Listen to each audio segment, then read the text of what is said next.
to the world. Subscribe now to the Hot 97 YouTube channel. It's Ebro in the Morning with Laura Stiles and Rosenberg. Yo, you got it on Ebro in the Morning. Laura Stiles, Prego Mama Stiles, that's right, and Rosenberg. And we have a new segment. We're going to see how many of these we can get done without actually having to pay for them. It's called a Hot 16 with Stephen A. Smith. We get him for 16 minutes a week, and we're not paying for it. This is remarkable because this guy gets big checks. This guy gets big checks. Yo, Stephen A., what do we do to deserve this new segment on Ebro in the Morning? It might be a one of one. It may not be reoccurring, but we got one. Y'all asked me to come on. Y'all are my boys and ladies, of course, and I'm here, period. Simple. Hot 16 with Stephen A.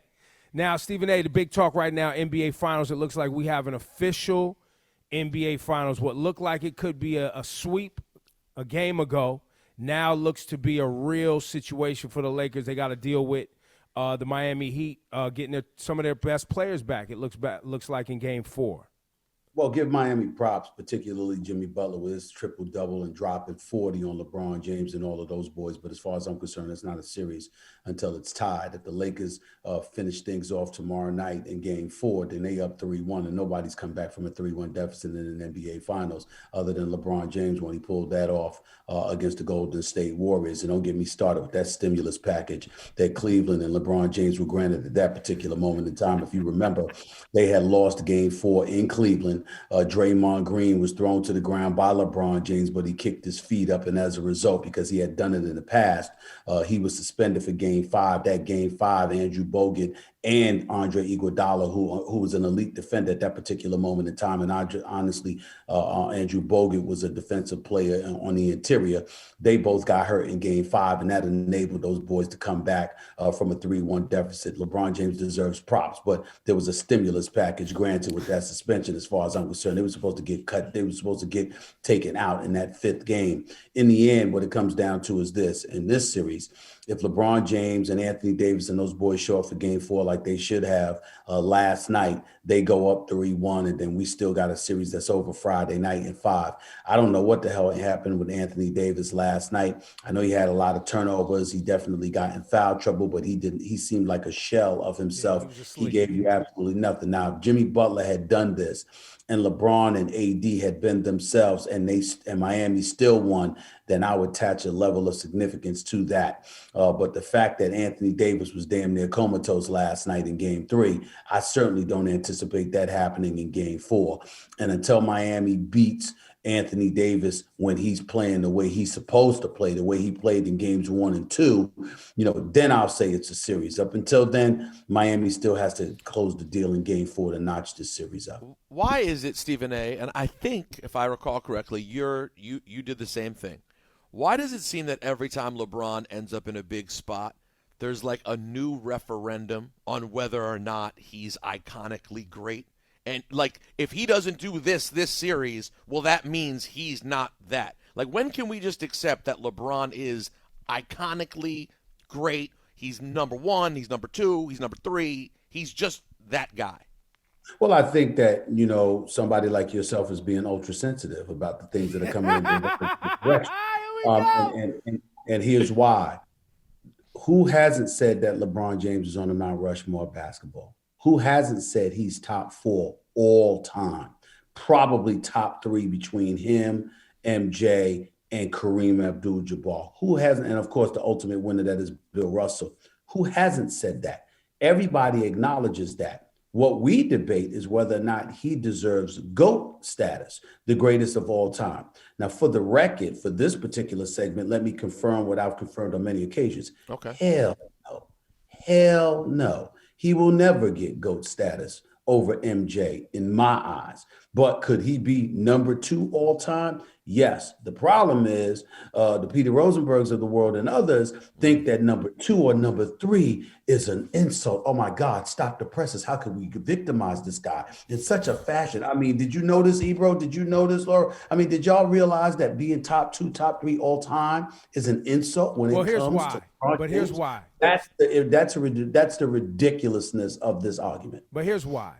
It's because based on, and none of us know MJ the way you know MJ, it's because of who LeBron is outside of basketball that people want, I believe people want to exalt him to be a GOAT. That he's it's more than a game. It's more than just what he's done on the court.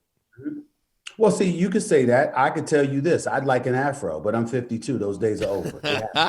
You know what I'm saying? The reality is that, listen, you can talk about what people want. We're talking about what is. And when we talk about what LeBron James is off the court, look, we're all OGs to some degree. None of us are in our 20s. Last time I checked, the reality is that what LeBron and those guys could do now, in large part, was paved because of what Michael Jordan was able to do, or what Irvin Magic Johnson was able to do. Irvin Magic Johnson, with that magnetic smile and that rivalry with Larry Bird, made a lot of folks comfortable to invite that black athlete in their living room. People forget that when Irvin Magic Johnson first came into the NBA, the finals was on tape delay.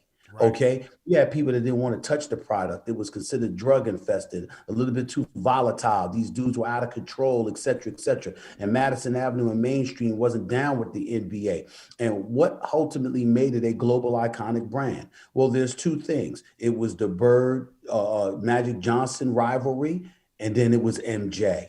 And so when MJ comes along, remember when MJ first came into the league, he was wearing Nike sweatsuits, man, and his Air Jordans. And he had the gold chains around his leg, looking like a skinny Mr. T, for crying out loud, and stuff like that. So he had all of that going on. And then all of a sudden, the metamorphosis kicked in and it took place. And all of a sudden, he was suited and booted and he was looking sharp. And David Falk and Curtis Polk and all of those dudes that work with him, they sort of helped make him mainstream and got mainstream media and mainstream America, white America, to embrace this brother in such a way that we hadn't seen from the black athlete. If Michael Jordan hadn't accomplished those things, who was going to be looking at LeBron James and those boys? We keep forgetting that. We want to forget pioneers because we're stuck in the present day, not really knowing our history. I understand that because all of us are guilty of that to some degree, but it doesn't make it right. There would be no LeBron off the court if it were not for MJ. And I'll add this last point. If you recall, with all the things that LeBron has done to speak out on social media and beyond, and some of the things that he likes to address, et cetera, there was a time in LeBron James' career where he would not do those things. He said he wanted to educate himself more. He wanted to learn more, et cetera, but people were accusing him of being a bit reticent to really embrace his stature and his cachet, et cetera. And once he got the huge contracts and once he became that global iconic brand and once he became a champion, then he stuck out his chest and did all of those things. And this is even in the aftermath of what Magic and MJ had done. He had to be careful. So we got to be careful to sit up there and cut short the contribution that guys like Michael Jordan has made. And remember, Michael Jordan is an owner. He's a businessman. He's got the Jordan brand with Nike, and he employs a lot of brothers and sisters too. So remember, there's a multitude of ways to skin a cat. One could argue Michael Jordan has done just as much, if not more, than LeBron James. Let's not forget that. Stephen A., speaking of athletes and breaking ground and paving the way, and Michael Jordan, NASCAR. There's some brothers that have been involved in NASCAR. In your world, are conversations happening where someone like a Stephen A. Smith or other black commentators and sports analysts start to lean into the NASCAR space now that there's more black active business and ownership and drivers, and it seems like there is a pathway that seems more welcoming?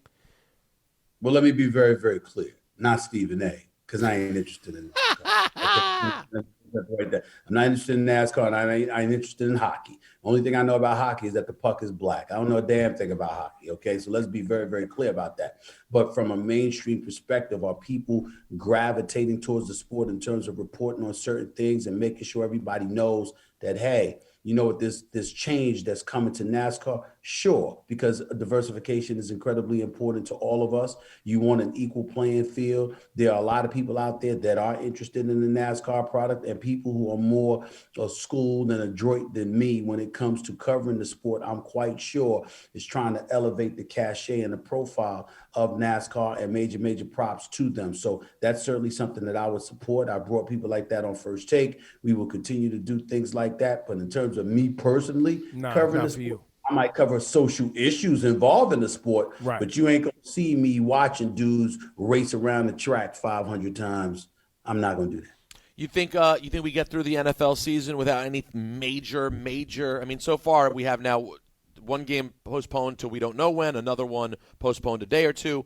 Do you think we get through this NFL season without a major hiccup? You might have a major hiccup, but the bottom line is you're going to get through the NFL season. The owners are going to finish it because there's over $20 billion at stake with their television contract. They're going to get that money. Make no mistake about it. Listen, like in this particular moment in time, we really don't need to see crowds per se because of COVID-19, right? But you still see some football stadiums filling their stadiums to at least 20-25% capacity. Why? Because there's money to be made there. And so anytime there's money to be made, unless federal intervention kicks in and literally mandates that it cannot be done, I don't think that the NFL season will stop. I think it will march on forward. And I think this latest example involving the New England Patriots is a clear example of that, because what you have is a situation where Cam Newton has tested positive. He was the only person on the Patriots who tested positive. The game was delayed. They got two separate planes that they're flying to Kansas City for the game. On game day, on the same day, they got to get into a hotel and stuff like that. It puts them at a clear, decisive disadvantage. And I ain't even bring Patrick Mahomes and Tyreek Hill and Travis Kelce and Clyde Edwards-Helaire into the mix. And still, you're at a decisive advantage.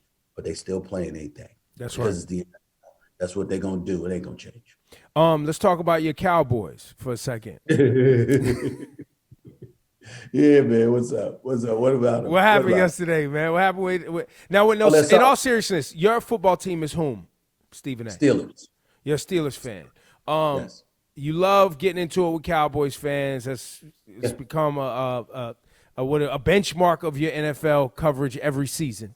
What is going on not only with the Cowboys, let's just talk about the NFC East. But the Cowboys getting smoked at home by Cleveland, I mean, that is low. Well, first of all, they almost still won the damn game. If it wasn't for that last heroic play on the reverse by Odell Beckham Jr., they might have lost the game because somehow, some way, the Cleveland Browns started the fourth quarter with a 41-14 advantage and almost lost the damn game. That's so crazy. Because they allowed the Dallas Cowboys to score 24 unanswered points and pull within 41-38 with 4 minutes left in the game. Yep, they were right there.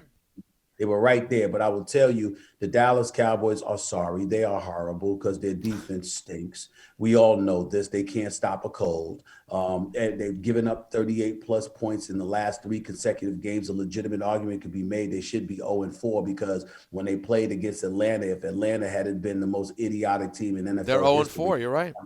On the onside kick, they'd be 0-4, but they can't play defense. And where I hold Mike McCarthy accountable, he was supposed to be a guy that was a champion with the Green Bay Packers. He had been to multiple conference championship games, all of this stuff. Here's the problem. You get the new Dallas job, swearing up and down that change has arrived and you've learned the error of your ways and you're not as archaic as they say you are, et cetera, et cetera. But here's the problem. You're the head coach. So, yes, you did become a bit more innovative offensively, more effective, and obviously the Dallas Cowboys with the #1 passing attack, it is what it is. What's the problem? Your defensive coordinator is somebody you handpicked. And the last time he was a defensive coordinator, his name is Mike Nolan, was in Atlanta when their defense was sorry. From 2012 to 2013 to 2014. I think their defense was ranked like 24th, 27th, and 31st overall. They got progressively worse. So much so that the man wasn't a defensive coordinator again until you grabbed him off the scrap heap and made him a defensive coordinator. And that's where Mike McCarthy is very, very much accountable for what's troubling them now. Stephen, we know you got to go do TV. Last word, we're 30 days out from the election. Who's going to win? I have no clue. I really, really don't. I don't know. One would think that because of all the stuff, all the noise that's been made because of the times that we're living in, that it would be President Trump. But I got news for you. Many, many people have said, hey, you know, while folks are marching and protesting and things of that nature on the left, on the right, they just go to the polls. And so really it comes down to the importance of going to the polls and voting and making sure that you're an active participant. Chris Paul just said on TV last night that 90% of the NBA players are registered to vote. Said 15 total franchises. The whole franchise is registered. 15. It was only at 20% prior to that. So we understand that. I know with my work with HBCUs and stuff like that is stuff that I preach to folks about the importance of getting to the polls or mailing in your ballot. Make sure you vote. It's incredibly important. That's what you have to do. You can't, if you ain't gonna play, if you ain't gonna be a participant, you got no reason to say anything, period. That is Stephen A. Smith. He works for ESPN.